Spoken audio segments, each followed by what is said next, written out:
গেলেকীৰ নপামবাৰুৱতী গাঁৱত চোৰৰ সন্ত্ৰাস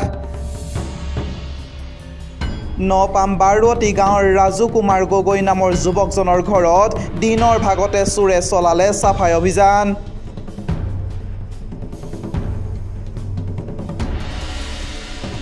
ঘৰত কোনো নথকাৰ সুযোগ বুজি ঘৰৰ দুৱাৰৰ তলা ভাঙি চোৰে লুটি নিলে কেইবা লক্ষাধিক টকাৰ মূল্যৰ সোণৰ অলংকাৰ উল্লেখযোগ্য যে কালি দিনৰ প্ৰায় 12 মান বজাত ঘৰৰ মূল মহিলাগৰাকীয়ে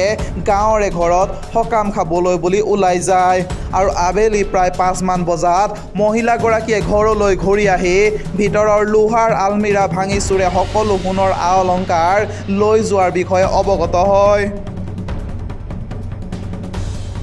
পৰৱৰ্তী সময়ত স্থানীয় ৰাইজৰ সহযোগত বিষয়টো গেলেকী আৰক্ষীক অৱগত কৰে পৰিয়ালবৰ্গই আৰু গেলেকী আৰক্ষী উপস্থিত হৈ ঘটনাৰ তদন্ত অব্যাহত ৰাখিছে যদিও বাতৰি সংগ্ৰহ কৰালৈকে চোৰৰ কোনো সন্ধান ওলোৱা নাই উল্লেখ্য যে যোৱা কিছুদিনৰ পৰা গেলেকীৰ বিভিন্ন প্ৰান্তত গৰু ম'হ চোৰকে ধৰি অন্যান্য সামগ্ৰীৰ চোৰৰ উপদ্ৰৱ বৃদ্ধি পাইছে যাৰ বাবে সাধাৰণ ৰাইজৰ সা সম্পত্তিৰ যথেষ্ট ক্ষতি হৈছে তোমাৰ গগৈ মোৰ ঘৰ নপামবাৰুৱতী গাঁৱতে মোৰ ঘৰ যোৱাকালি মানে মোৰ প্ৰায় 9:30 বজাত মই অফিচলৈ গ'লোঁ ল'ৰাটো 7:15 মানত তাকো স্কুলত মই পঠিয়ালোঁ তাৰপৰা আমাৰ ঘৰৰ ওচৰৰ পৰা প্ৰায় আৰু 1 কিলোমিটাৰমানৰ আগত মোৰ আমাৰ লগৰ মুকুট বুলি তেহেঁতৰ ঘৰত সকাম এটা আছিলে নাম কীৰ্তন আছিলে মোৰ শ্ৰীমতীও তালৈ প্ৰায় 12টা বজাত তেহেঁতৰ ঘৰ সকামৰ ঘৰ পাইছেগৈ আৰু 12টা বজাত পাইছে বুলি কৈছে তাৰ পাছত 12টা বজাত পোৱাৰ পাছত দিনটো তাতে সকামতে আছে মইতো অফিচতে আছোঁ সকামতে আছিল তাৰপৰা সিহঁতি সকামৰ পৰা সকলো কাম বন কৰি আহি প্ৰায় 5 বজাৰ আগত ঘৰলৈ আহিছিলে ল'ৰাটোকো স্কুলৰ পৰা তাতে ৰখাই পিনে ঘৰলৈ আহিলে ঘৰতে আহি দেখিলে যে গেটৰ পৰা আমাৰ আগফালে গেটত তলা মাৰি থোৱা আছিলে আৰু মুখৰ আমাৰ মেইন দৰ্জাখনত তলা মাৰি থোৱা আছিলে তাৰপৰা আহি পিনে দেখে যে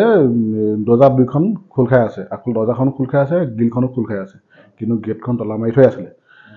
বাহিৰৰ গেটখনত তাৰপৰা তাত দেখি সিহঁতি ভয় খালে সন্দেহ এটা কৰিছে যে দৰ্জা কোনে খুলিলে তাৰপৰা সিহঁতি ওচৰে পাজৰে মানুহ মাতিলে তাৰপৰা ফোন কৰি মোৰ লগৰসমূহ মাতিলে সিহঁতি আহিলে আহি পিনে ভিতৰত সোমাই চাই দেখে যে ভিতৰৰ গডৰেজ ভাঙিলে তাত গহনা পাতি আছিলে পইচা বিশেষ নাছিল টকা 500,000 যি আছিলে বাকী গহনা পাতি যি আছিলে সকলোবোৰ নিলে প্ৰায় 3-4 লাখ মান টকাৰ হ'ব 3-4 লাখ মান টকা তাৰপৰা কাপোৰ কানি চব বিচলিত চব য'ত কাপোৰ কানি পেলালে তাৰপৰা ওচৰৰে কিনাৰত ট্ৰাংক এটা আছিলে সেইটো খুলিলে তাৰপৰা কিনাৰত আৰু এটা ৰুম আছিলে সেইটো ৰুমত এটা গডৰেজ আছিলে সেইটোও ভাঙিলে তাতো বিশেষ একো নাছিলে কাঁহী বাচন বৰ্তন আছিলে সেইবিলাক একো কোৱা নাই চব তেনেকৈ আছে বাকী আৰু পিছপিনে প্ৰথমতে চাগে পিছপিনে দুখন দৰ্জা আছে সেই কাঠৰ দৰ্জা দুখনতে সেই দুখনত কোঠাৰ মোৰ নিজৰে কোঠাৰ লিভাৰ সেইবোৰ মাৰিছিলে খুলিবলৈ চেষ্টা কৰিলে খুলিব নোৱাৰিলে দুইখন দৰ্জা চেষ্টা কৰিলে এখনো খুলিব নোৱাৰিলে খুলিব নোৱাৰি আহিহে চাগে ফ্ৰণ্টৰ দৰ্জাখনত হেৰি চাগে হাতুৰি মাৰিছে চাগে তলটাটোত হাতুৰি মাৰি 3-4 চাটমান হাতুৰি মাৰিছে মাৰি পিনে খুলিলে আৰু সেইজনে কালি ৰাতিয়ে আমি জনালোঁ গাঁৱৰ আমাৰ লগৰসমূহ গোটেইখিনি আহিলে এই থানাত জনাল থানাও ইতিমধ্যে আহিলে তেতিয়াই লগালগ আহিছে আহি পিনে চোৱা চিতা কৰি গোটেই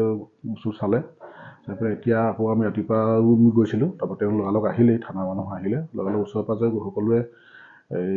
সুধিছে কিবা সন্দেহ আছে নেকি কাৰোবাৰ সন্দেহটো এতিয়া মই ক'বতো নোৱাৰোঁ তেনেকৈ মোৰতো এতিয়া আমি গাঁৱৰ ঘৰ হয় টাউনত হ'লেও বেলেগ কথা বোলে তোমাৰ মিস্ত্ৰী চিস্ত্ৰী লাগি আছে কিন্তু এতিয়া আমাৰ গাঁৱৰ ঘৰ এতিয়া এনেকুৱা হ'ব বুলি ভবাও নাই ইমানখিনি আৰু গাঁৱৰ ঘৰত তেনেকৈ কাৰো সন্দেহ তেনেকৈ নহয় বস্তু এতিয়া আমি মেইনলি এতিয়া আমাৰ প্ৰশাসনকে আমি অনুৰোধ জনাইছোঁ কাটৰ অনুৰোধ জনাইছোঁ তেওঁলোকে যেন কিবা এটা কৰি যদি চোৰ কৰায়ত্ব কৰিব পাৰেও বা মোৰ সামগ্ৰীখিনি যদি উদ্ধাৰ কৰিব পাৰেও যদি কৰি দিব পাৰে মোক কৃতাৰ্থ হ'ম কাৰণ আমাৰ বিশেষ সম্পত্তি আমি এতিয়া আমাৰ দুলমানৰ বেলেগ সম্পত্তিটো আমাৰ বেলেগ নাই এই গহনা পাতিয়ে যি থাকে আছিলে যেন যদি পাৰে উলিয়াই দিয়া শিৱসাগৰৰ পৰা ফৰিদ আলীৰ report news 12 Assam north east news 12 Assam north east যাত্ৰা আমাৰ অবিৰত সংকল্প অপ্ৰতিৰোধ্য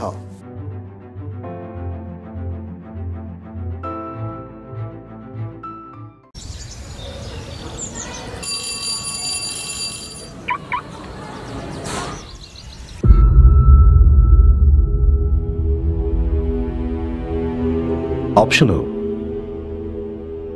खेल कब से ऑप्शनल बन गया? जो हमें जीवन की परिभाषा सिखाए वो ऑप्शनल है।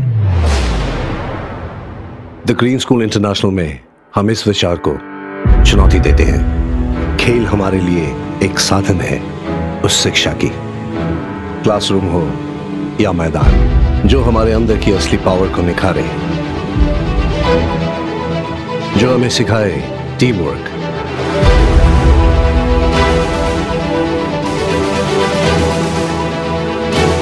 Discipline,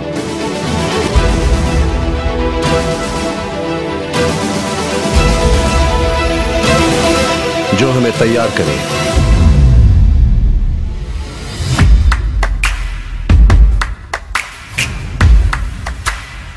the green school international उत्तर पूर्व भारत का एक पहला सस्टेनेबल स्कूल है, जहां हम खेल की भूमिका को एक नई नजरिए से देखते हैं,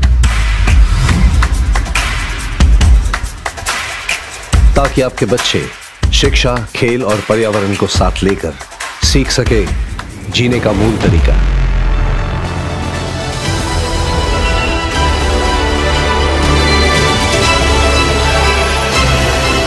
यहां स्पोर्ट्स बस ऑप्शनल नहीं है।